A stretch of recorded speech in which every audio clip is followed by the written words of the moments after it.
عاصرت فتحي كميل مرحوم؟ اي والله قسما بالله كانه واحد من عائلتي قسما بالله، لانني كنت واحد من معجبين له وجاسم يعقوب الله يعطيه الصحه والعمر ان شاء الله. ان شاء الله يا رب. بعد اذنك بس.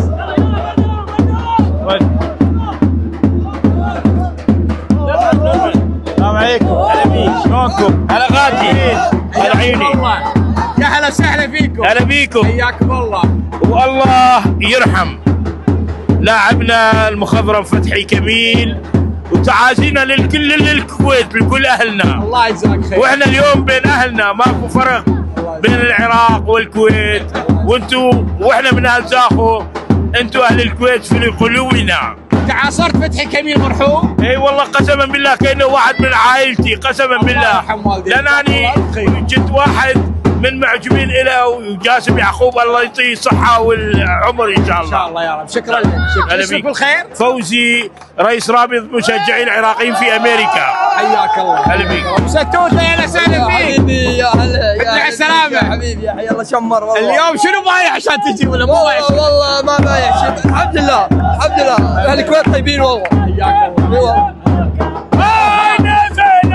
ناسي جايين تفوزون؟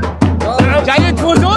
والله شوف اقول لك اليوم لعبه شوي صعبه، بس ان شاء الله راح نفوز. على هذا اللعب اللي يلعبوه هسه اكو ضغط من فريق زاخو زين، بس دفاع الكويتي الى حد الان مسيطر، والله يعلم ايش راح يصير. ترى قوي قادسيه له تاريخ اخوي، له تاريخ. قادسيه مو فريق يعني له تاريخ قوي زين، وان شاء الله ماكو فرق بين زاخو وفريق نادي القادسيه ان شاء الله. شكرا لك. وهاي كره القدم تعرف بيها فوز وبيها خساره. شكرا لك. يا هلا بيك.